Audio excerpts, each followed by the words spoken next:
সুপ্রিয় দর্শক, কেমন আছেন আপনারা? শুরু হলো সংযমের মাস রমজান। সবাইকে রমজানের শুভেচ্ছা।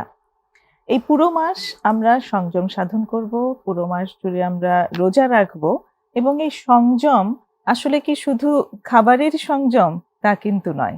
এটি একটি আত্মশুদ্ধির মাস, আত্মসংযম। প্রিয় দর্শক, আজ আমরা এই আত্মসংযম নিয়ে কথা বলবো। এই সংযমের সময়ে আমরা আসলে এমন কিছু অভ্যাসের মধ্যে দিয়ে অনেকেই যাই, যে অভ্যাসগুলো আসলে আমাদের আত্মশুদ্ধির সাথে যায় না। কিন্তু কেন আমরা সেই সব অভ্যাসগুলো পালন করে যাই? আত্মধ্বংসের জন্য? এই বিষয়ে আলোচনা, আর এই আলোচনা করার জন্য আজ আমাদের স্টুডিওতে উপস্থিত আছেন প্রমিসেস মেডিকেলের প্রোগ্রাম কোঅর্ডিনেটর এবং অ্যাডিকশন কাউন্সিলর মোহাম্মদ রেজাউল করিম। আপনাকে স্বাগতম আমাদের ধন্যবাদ। স্টুডিওতে। কেমন আছেন? মাশাআল্লাহ, ভালো আছি। আপনি? আমি ভালো আছি। মাশাআল্লাহ।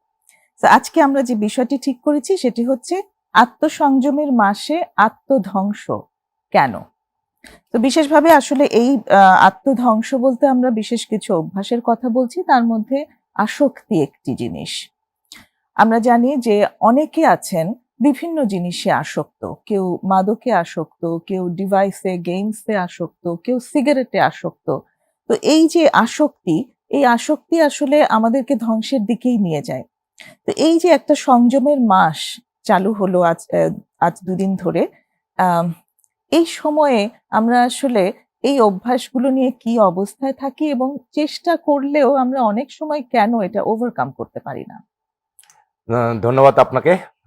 যেহেতু পবিত্র মাহে রমজান মাস শুরু হয়ে গেল। তো এই পবিত্র মাহে রমজান মাসটা আসলে তো বিশেষ ১২টা মাসের একটি মাস, যা আত্মশুদ্ধি বা আত্ম উপলব্ধির মাস। জি। সেই ক্ষেত্রে দেখা যায় একটা মাসের যে অভিজ্ঞতা বা যে প্র্যাকটিসটা আমরা করি সাধারণত, সেই প্র্যাকটিসটা কন্টিনিউ করার জন্য বাকি ১১টা মাস থাকে। তো সেই ক্ষেত্রে একটা মাসে আমাদের যে আত্মশুদ্ধির যে প্রয়োজন আছে, আমাদের যে সুযোগগুলি আছে মাহে রমজান, যে সময়টার মাধ্যমে আমরা যে ত্যাগ, তিতিক্ষা এবং সাধনা বা যে ইসলামিকভাবে যে জিনিসগুলি আমরা প্র্যাকটিস করতে পারি, যার মাধ্যমে আমরা বাকি ১১টা মাস আমরা এই জিনিসগুলিকে আমরা ইচ্ছা করলে কন্টিনিউ করতে পারি। হুম। তো আত্মশুদ্ধির জন্য এই একটি মাস আমাদের জন্য বিশেষ গুরুত্বপূর্ণ। ইসলাম যেভাবে আমাদেরকে এটা গুরুত্ব এবং তাৎপর্য বর্ণনা করেছেন, বিভিন্ন হাদিস, কোরআনে যেভাবে এটার তাৎপর্য ব্যাখ্যা করেছেন, ঠিক একইভাবে আত্ম উপলব্ধির জন্য এই ক্ষেত্রে কিছু, কিছু সমস্যা যেগুলি আসলেই শুধু আত্মশুদ্ধি সম্ভব হয় না। হুম, যেহেতু হুম। ব্যাপারগুলি শারীরিক, মানসিকভাবে জড়িত থাকে। বিশেষ করে আমি যদি বলতে চাই, আপনি যেটা বললেন, যেমন কিছু আসক্তিজনিত সমস্যা আছে, যেমন ধূমপান, মাদক দ্রব্য গ্রহণ, হুম। গেমিং, অনেক ব্যাপার আছে যেগুলি আসলে কিছু, কিছু সাইকোলজির সাথে, সাথে কিছু, কিছু পোস্ট অ্যাকুইড উইথড্রল থাকে। মানে নেশা বা ড্রাগ সম্পর্কিত যে জিনিসগুলি, এটা একটা শারীরিক অসুখে পরিণত হয়ে থাকে। হুম, হুম। ফিজিক্যালি কিছু উইথড্রল থাকে, আ হুম। মেন্টালি কিছু সমস্যা থাকে, যার ফলে আত্মশুদ্ধি করতে গেলেও আ শারীরিক কিছু যন্ত্রণা, কষ্ট এবং কিছু মানসিক প্রেশার থাকে, যার কারণে সে হয়তোবা এ এ অন্য অন্য ১০ জনের মানুষের মতন চাইলেই হয়তোবা আত্ম উপলব্ধি বা আত্মশুদ্ধি করতে আচ্ছা, পারে না আসলে। যেহেতু এর একটা আচ্ছা। ডিজিজ বা রোগ বলে চিহ্নিত করা হয়। ওকে। আসক্তি একটি রোগ, যে কারণে আসলে অনেক সময় চাইলেও এটা ওভারকাম করা সম্ভব যায় হয় না। না। একটু আমাদেরকে বলবেন যে আম এই যে আত্মশুদ্ধির মাসে আমরা যে চর্চাগুলো করি, যেমন আমরা দিনভর কিছু খাবো না। সব রকম পানাহার থেকে আমরা নিজেদেরকে বিরত রাখি। এম সেই সময়গুলোতে যারা কোনো কিছুতেই আসক্ত, ধরুন ধূমপানে হোক কিংবা মাদকে আসক্ত হোক, তারা কিসের ভেতর দিয়ে যান, যে মানে তাদের এক্সপেরিয়েন্সটা কি আসলে? আসলে ১ম এ যারা মাদকাসক্ত বা ধূমপায়ী, যারা ধূমপায়ী আসলে সেটাকে কখনোই মাদক হিসেবে চিহ্নিত করেই না। হু, হু। আর যারা মাদক আসক্ত আছে তাদের আসলে ধর্মীয়ভাবে ওইভাবে তারা সচেতন হইতেও পারে না আসলে। আচ্ছা। আর হওয়ার চেষ্টা করলেও ফিজিক্যালি কন্ডিশনের কারণে হচ্ছে না বা পারছে না, এরকম একটা ব্যাপার থাকে। তো মাদকাসক্তির ব্যাপারটা যদি আমরা বলি যে আ এই একটা মাস যদি সে ইচ্ছা করে বা সদিচ্ছা থাকে, আসলে ইচ্ছা তো অনেকেই করে হয়তোবা। বাট ক্রিয়াশীল ইচ্ছা যদি থাকে, যেমন মাদকাসক্ত ব্যাপার থেকে সে ইচ্ছা করে পরিত্রাণ নিতে পারে, বা যদি সে একটু মোবাইল বা গেমিং এর ব্যাপারে থাকে সে পরিত্রাণ নিতে পারে। ধূমপানের ক্ষেত্রে একই ব্যাপার।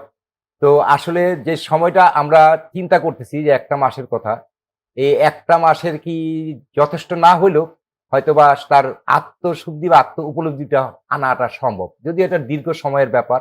হুম, এটা আসলে যেমন অন্যান্য রমজান যেমন নিষেধাজ্ঞা থাকে, যেমন রমজান মাসে পানাহার নিষিদ্ধ থাকে, যখন তখন ইচ্ছা করলে সে খাদ্যদ্রব্য বস্তু গ্রহণ করতে পারে না। হুম, বিভিন্ন রকম অপরাধমূলক কাজ থেকে সে বিরত থাকে এবং হুম, সে অন্যায় বা অবিচার যে কাজগুলি তার কাছে মনে হয় সে কাজগুলো থেকে সে অবশ্যই বিরত থাকে, কারণ সে রোজার যে কিছু প্রাথমিক ধারণা তার ভিতরে যেটা থাকে যে যে কাজগুলি কার ইসলামে জায়েজ না বা ইসলামে তাকে মানে গ্রহণ করে না, সেই কাজগুলি থেকে অবশ্যই তাকে একটা ধৈর্য সংযমের মাধ্যমেই তাকে এগুলি বিরত থাকতে হয়। তো এই যে যখন তারা বিরত থাকতে চেষ্টা করে তখন তাদের এক্সপিরিয়েন্সটা আসলে কি হয়? অনেকের ক্ষেত্রে হয়তো কিছুটা সম্ভব এরকম যে সে হয়তো দিনে এবং রাত্রে এটার একটা বদ অভ্যাস ছিল।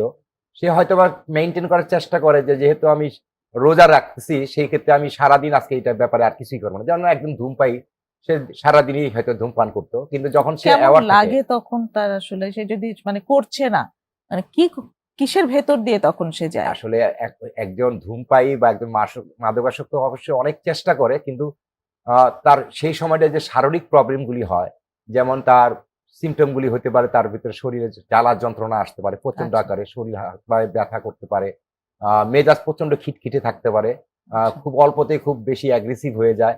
হুম, অনেকের ক্ষেত্রে আছে যে আহ, অনেক মানে ডেসপারেট কর্মকাণ্ড, যেটা মারামারি, হানাহানি এবং কি রাগ জিত, পরিবারের সাথে প্রচন্ড মনোমালিন্য, ভাঙচুর, হুম, হুম, এই জাতীয় অনেক জাতীয় মেন্টালি তৈরি হয় যে নিজেকে সে এই সময় আসলে আনম্যানেজেবল হয়ে যায়, যে সেটা মেনটেন করতে পারে না।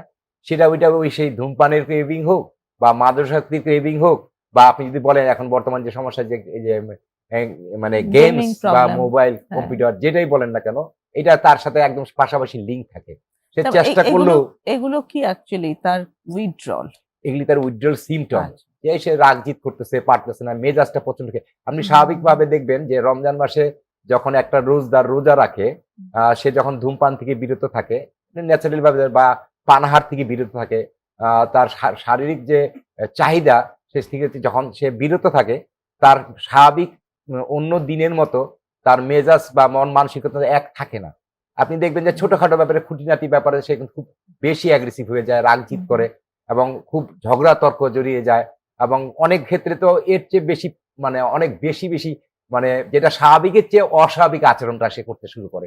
এটা তো সম্পূর্ণ আচ্ছা। তার ওই উইথড্রল এর সিম্পটম গুলির কারণেই হয়ে থাকে। কারণ যেহেতু হুম, সে নির্দিষ্ট সময়ে সে নির্দিষ্ট ডোজ নিতে পারছে না। সে দেখা গেল হুম, যে রমজান মাসে সে সেহরির পর থেকে রোজা রমজানের জন্য সে হয়তোবা রোজা রাখতে চেষ্টা করতেছে। কিন্তু এক্ষেত্রে অনেকের আবার দেখা যায় যে রোজা রাখছে কিন্তু সে ধূমপান করছে। কারণ সে ওই হুম, জিনিসটা ম্যানেজ করতে পারতেছে না। সে রোজার জন্য আচ্ছা। নিয়ত করে রোজা রাখতেছে। সে হুম, কিন্তু আবার তার যে ড্রাগস সে কিন্তু এটা সময় মতো নিচ্ছে। কারণ সে হুম, পানাহার থেকে বিরত থাকতে পারতেছে। খাদ্যদ্রব্য গ্রহণ থেকে বিরত থাকতে পারতেছে। কিন্তু তার যে উইথড্রল থেকে যে সিম্পটম, যে ক্রেভিং, হুম, যে হুম, কষ্ট, যে যন্ত্রণাগুলি সে সেই সময়গুলি সে মেইনটেইন করতে পারতেছে না। এখন হুম। সামাজিকভাবে হোক, পারিবারিকভাবে হোক, আ সে নিজেকে একটা বুঝ দেওয়ার জন্য হয়তোবা সে চিন্তা করতেছে যে আমি সংযমের মাসে সংযম করতেছি। আসলে প্রকৃত অর্থে এটা আসলে সংযম নয়। হ্যাঁ, অনেক ধন্যবাদ। এখানে তার মানে সংযমের সাথে তার যে আইডিওলজি সেটা যথেষ্ট সাংঘর্ষিক। এই বিষয়টি নিয়ে আমরা বিরতির পরে আলাপ করব। একটা ছোট বিরতি নেওয়ার সময় হয়ে এলো। প্রিয় দর্শক আমাদের সঙ্গেই থাকুন। একটা বিরতি নিয়ে এখনই ফিরছি।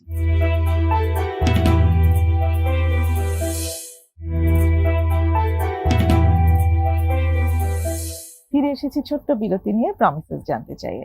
আজ কথা হচ্ছে আত্মসংযমের মাসে আত্মধ্বংস কেন? এই বিষয়ের উপর মোহাম্মদ রেজাউল করিমের সাথে। রেজাউল করিম, যেখানটাতে আমরা ছিলাম জি। যে এই যে একজন আসক্ত ব্যক্তি, আম তিনি হয়তো সংযম পালন করার চেষ্টা করছেন কিন্তু একই সঙ্গে তিনি তার যে আসক্ত, যে বিষয়ে তিনি আসক্ত সেটিও হয়তো তিনি নানানভাবে ব্যবহার করে যাচ্ছেন। হয়তো তিনি ধূমপান করছেন কিংবা তার যে ড্রাগে আসক্তি, সেই ড্রাগটাও তিনি একই সঙ্গে ব্যবহার করে যাচ্ছেন, যেটি অ্যাকচুয়ালি তার আইডিওলজির সাথে সংযমের যে মতাদর্শ সেটার মধ্যে সাংঘর্ষিক। তো এই ব্যাপারটা আসলে তাদের ক্ষেত্রে এরকম কেন? আসলে একজন আসক্ত ব্যক্তি মানসিকভাবে অসুস্থ। তার নীতি নৈতিকতা সে এটার বাইরে সে থাকে চলে, বা তার যে আইডিওলজি থাকে হুম, সেই হিসেবে একটা সুস্থ জীবন, সুস্থ মানুষের সাথে তার এগুলি অনেক ডিফারেন্স থাকে। সে আচ্ছা। ইচ্ছা করলেও সে পারে না। তার চিন্তাধারার সাথে তার আইডিওলজি যে জিনিসগুলি আপনি বলতেছেন, হুম, একটার সাথেও একটার যায় না। আচ্ছা। এখন যদি মনে করেন সে চিন্তা করে যে আমি সারাদিন রোজা রাখবো, কোনো পানাহার করব না, কিন্তু আমি পানি পান করব, বা এই পানি পান করাটা যদি সে মনে করে যে এটা তার সাথে যায়, এটা তার নীতি বহির্ভূত বা ধর্মীয় বহির্ভূত সে একটা চিন্তাধারায় চলে গেল। তো তার নীতিগতভাবে সে চিন্তা করে আমি হয়তো আল্লাহ আমাকে মাফ করে দিবে, আমি রোজা রাখছি ঠিকই, আমি হয়তো বা আমার আমার শারীরিক কন্ডিশনের কারণে আমি পারছি না বিধায় হয়তো আমি ড্রাগ নিতে বাধ্য হচ্ছি, এটা আল্লাহ আমাকে মাফ করে দিবে হয়তো বা, সে তার চিন্তাধারায়, এবং সে এটাকে কন্টিনিউ করার জন্য এবং প্রতিদিনই একই রকম একটা চিন্তাধারায় চলে আসে। তার মধ্যে আবার মাঝে মাঝে সে গ্যাপ দেয় যে আমি এটা আজকে যেহেতু পারতেছি না, এটা আজকে বেশি ওভার হয়ে গেছে, তাহলে আজকের দিনটা আমি গ্যাপ দিলাম। আসলে নিজেকে ধ্বংস করার জন্য, নিজের মানসিকতার বিসর্জন দেওয়ার জন্য সবার উপরে তার সেই প্রাধান্য থাকবে সেই ড্রাগসের প্রতি। সে ড্রাগস ছাড়া যারা আসক্তিজনিত সমস্যায় চলে গেছেন, সেখান থেকে সে চাইলেই একদিনে হুট করে একদিনে সে সেখান থেকে ফিরে আসা তার পক্ষে সম্ভব নয়। এই জন্য তার প্রয়োজন সুদীর্ঘ একটা চিকিৎসা ব্যবস্থা, সুদীর্ঘ একটা প্ল্যানিং, এবং একটা এখানটা আপনি প্র্যাকটিস। আপনি যে কথাটা বললেন ওইটা সবচেয়ে গুরুত্বপূর্ণ, যে সে আসলে মানসিকভাবে অসুস্থ একজন মানুষ। অসুস্থ একজন ব্যক্তি। কাজেই তার নীতি নৈতিকতার মানদণ্ড সকলের মানে স্ট্যান্ডার্ডের সাথে আসলে মিলবে না, এবং সাংঘর্ষিক হবে। সাংঘর্ষিক ঠিক হবে। হবে। তো সেই জায়গাটাতে তার সার্বিক চিকিৎসার প্রয়োজন আছে। সার্বিক একটা চিকিৎসার এবং আমি যদি বলি এই ক্ষেত্রে যে রমজান মাস কিন্তু আসলেও একটা পবিত্র মাস, জি। সংযম সাধনার মাস। সে তাকে মানে রিলেটেড করতে পারে যে আসলে এখান থেকে ফিরে আসার হইলে আমাকে এতটুকুই ধৈর্য, সহ্য, সংযম, সাধনা, ত্যাগ, তিতিক্ষার প্রয়োজন আছে। তো একটা মাসে সে স্টার্টিং করতে পারে, তার প্রাথমিক স্টেজে সে প্ল্যানিংটা করতে পারে যে একটা মেন্টালি সে একটা মানে মেন্টালি সে একটা শক্তি অর্জন করতে পারে যে তার পক্ষে যদি সে 12 ঘন্টা 8 ঘন্টা সে যদি ড্রাগ না নিয়ে একটা রোজার দিন কাটাতে পারে, তাহলে তার ভিতরে একটা কনফিডেন্ট গ্রো করা উচিত যে আমি আগামীতে যদি আমি আরো স্ট্রং ভাবে মেন্টালি তৈরি করি, বা যদি একটা সুন্দর সঠিক চিকিৎসা ব্যবস্থার মাধ্যমে আসি, বা একটা যদি কাউন্সিলিং এর মাধ্যমে আমি আসি, তাহলে আমার হয়তো বা এইখান থেকে বেরিয়ে আসাটা আসলে সম্ভব। রমজান আমাকে এই শিক্ষাটাই দেয় আমি মনে করি। আচ্ছা, তো এই জায়গাটাতে একটা মানে পয়েন্ট আমি একটু আনতে চাই, সেটি হচ্ছে যে এই মানুষগুলো যদি মানসিকভাবে ততটা স্ট্রংই থাকতো যে আমি আজকে প্ল্যান করলাম যে এই রমজান মাসটা এভাবে আমি করব। এভেলেবেল আছে এরকম। আচ্ছা। এরকম অনেক মানুষই আছে এভেলেবেল। সে রমজান শুরু হওয়ার আগের থেকে কিন্তু প্রিপারেশন নেয় যে এই রমজান আচ্ছা। মাসে সে কোনো ড্রাগ নিবে না। বিশেষ করে অ্যালকোহলিক যারা। আচ্ছা। কারণ সে চিন্তা করে যদি আমি অ্যালকোহল গ্রহণ করি, তাহলে হয়তোবা আমি আমি মানুষের লোকের চক্ষুর আড়ালে থাকতে হবে, বা আমি মানুষের সামনে যেতে পারবো না বা ফেস করতে পারবো না।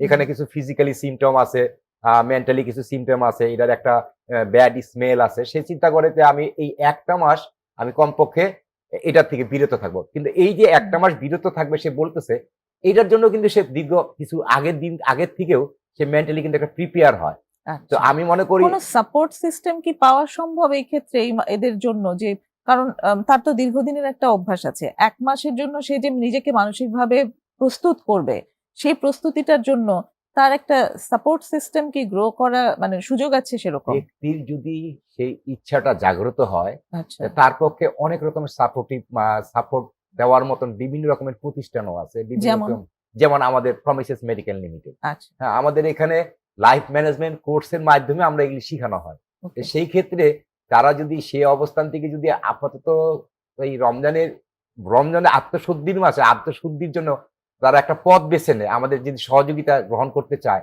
বা আমাদের যে নিয়মিত যে যারা কাউন্সিলিং করছে, আমাদের যে যারা নিয়মিত কনসালটেন্ট আছে, তাদের সাথে যদি একটা পরামর্শ গ্রহণ করে যে তার এখান থেকে বেরিয়ে আসার জন্য কি ধরনের প্ল্যানিং প্রয়োজন, অবশ্যই প্রমিসেস মেডিকেল অলওয়েজ তাদেরকে সহযোগিতা করে। এবং পাশাপাশি কিন্তু যারা প্রমিসেস মেডিকেলে এডিকশন ব্যাপারে মানে বিভিন্ন রকম আসক্তি সমস্যা জনিত কারণে তারা এখানে অ্যাডমিশন নেয়, তাদেরকে কিন্তু এই শিক্ষাগুলি দেওয়া হয়। যেহেতু লাইফ ম্যানেজমেন্টের মধ্যে কিন্তু রমজানও একটা পার্ট, আর ট্রিটমেন্ট পার্টের মধ্যে সেই রমজানে যে শিক্ষাগুলি দেওয়া হয়, সেই শিক্ষা কিন্তু লাইফ ম্যানেজমেন্ট কোর্সই দেওয়া হয়। ঠিক আছে? একটা মানুষের সুশৃঙ্খল জীবনযাপন, সুশৃঙ্খল তার জীবন প্রণালী, তার লাইফ স্টাইল সবকিছু তো লাইফ ম্যানেজমেন্ট কোর্স মানে প্রোগ্রামে শেখানো হয়। তো সেই ক্ষেত্রে প্রমিসেস যদি সে সেই সহযোগিতা আশা করে, অবশ্যই প্রমিসেস মেডিকেল সে মানে নিশ্চিন্তে এটার সাহায্য গ্রহণ করার জন্য সে মানে আসতে পারে, ওয়েলকাম তার জন্য। আচ্ছা। বাহ! শুধুমাত্র তাকে সততার সাথে এটা স্বীকার করতে হবে স্বীকার যে করতে, আমি আসলে চাই। হ্যাঁ, একটা আসক্ত ব্যক্তি দীর্ঘদিন আসক্তি অবস্থায় কিন্তু কখনো স্বীকার করতে চায় না যে সে একজন আসক্ত ব্যক্তি। কিন্তু যদি রমজানের উসিলায় সে যদি এটা ফিল করে যে আমি তো আসলে এটা থেকে বেরিয়ে আসতে পারতেছি না, কারণ আপনি একদম একদম ন্যাচারালি আপনি দেখবেন যে অনেকেই বলবে কি যে আমাকে সময় দেন, আমি এখান থেকে বেরিয়ে আসতে পারবো। আমরা এরকম অনেক ক্লায়েন্ট আছে যাদেরকে আমরা এরকম সময় দিই যে ঠিক আছে আপনি কাউন্সিলিং করে গেছেন বা আমি পারবো, যে ঠিক আছে আপনি যদি পারেন সময় নেন, কয় আমাকে 7 দিন সময় দেন। আমরা ইচ্ছা করে তাদেরকে কিন্তু কাউন্সিলিং এর মধ্যে সেই সময়গুলি দিই যে আপনি 7 দিন 10 দিন 15 দিন টাইম নেন, কিন্তু একটা রেজাল্ট সে ইচ্ছা করলো, কিন্তু সে তার তো ক্রিয়াশীল ইচ্ছাটা তার সাথে অ্যাড নাই। সে কিন্তু এই 7 দিনের মধ্যে বহুবার ট্রাই করে। প্রতিদিনই মনে করে যে আজকে আমি খুব স্ট্রংলি মনোভাব তৈরি করছি, যেহেতু আমি কাউন্সিলিং করে আসছি, আমি কালকে থেকে আর ড্রাগ নিব না। ঠিক পরের দিন সে আবার চিন্তা করে আজকে আমি লাস্ট ডোজটা নিয়ে নিই, কালকে থেকে আর নিব না। এই যে কন্টিনিউ ধারাবাহিকতা, এই সময়টা দেওয়ার মাধ্যমে সে উপলব্ধি করতে পারে যে আসলে তার একার পক্ষে আসলে এখান থেকে বেরিয়ে আসা সম্ভব না।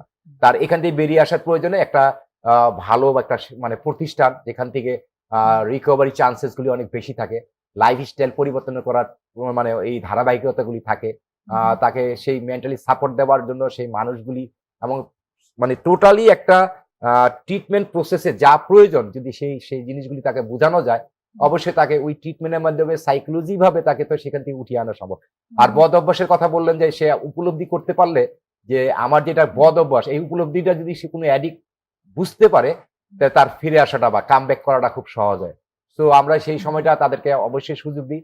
পাশাপাশি রমজান মাসে অন্যান্য সময়ের মধ্যে আমরা অনেক শিথিল থাকি, যে কেউ যদি আসতে চায়, যদি আমাদের হেল্প নিতে চায়, আমরা তো তাকে হেল্প করার জন্য সবসময় প্রস্তুত থাকি ইনশাল্লাহ। এরকম যদি কেউ থাকে অবশ্যই আসবেন, আমরা অবশ্যই তাকে সহযোগিতা করবো একদম অন্তরের অন্তঃস্থল থেকে। চমৎকার।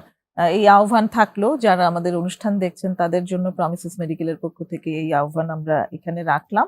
আরেকটা বিরতি নেব আমরা, বিরতি থেকে ফিরে এসে আমরা শুনবো যে প্রমিসেস মেডিকেলে এই রমজানের সময় আসলে রোগীদের জন্য কি ব্যবস্থা থাকে। প্রিয় দর্শক, আরেকটা ছোট্ট বিরতি নেব, সঙ্গেই থাকুন।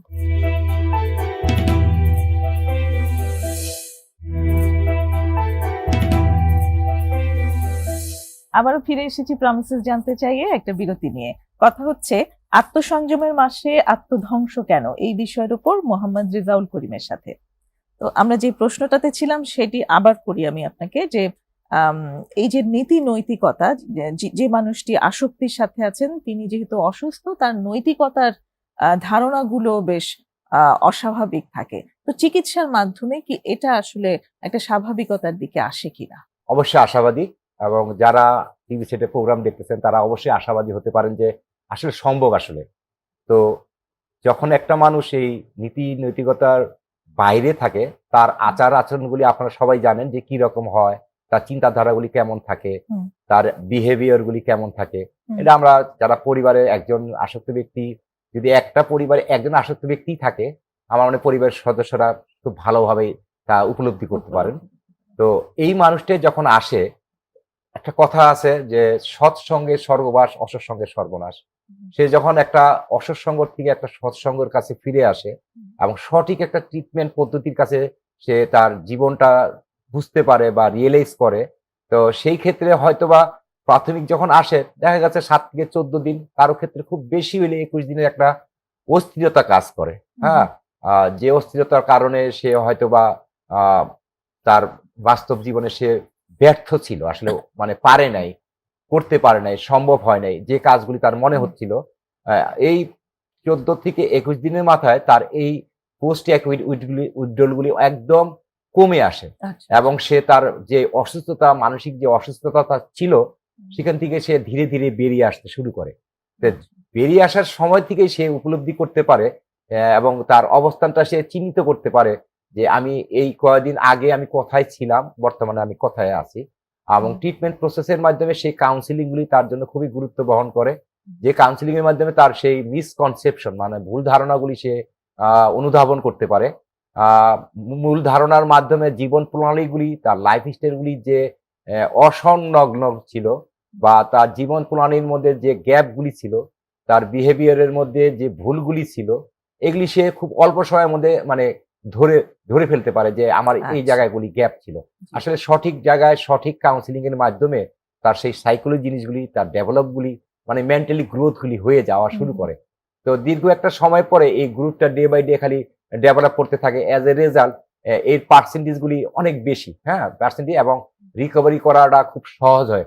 যত দিন যাবে আমাদের প্রমিসেস মেডিকেল থেকে এরকম বহু মানুষ আছে যারা একদম অসুস্থ অবস্থায় ট্রিটমেন্টে আসে এবং একদিন পরিপূর্ণ সুস্থ মানুষ হিসেবে পরিবারের কাছে ফিরে যায় এবং পরিবার সমাজ তথা এবং সামাজিকভাবে সে ভালো একটা অবস্থান তৈরি করতে সক্ষম হয়। আসলে আমার কথা বলার এইটাই সংক্ষিপ্ত এইটাই যে আহ, এই মানসিক অসুস্থতা থেকে, এই অ্যাডিকশন থেকে, এই ডিপ্রেশন থেকে ফিরে আসা, সঠিক চিকিৎসার মাধ্যমে ফিরে আসাটা একদম সম্ভব। সম্ভব, একদম হ্যাঁ, সম্ভব। সম্ভব। আস্থা রাখতে পারেন, একদম হ্যাঁ, সম্ভব।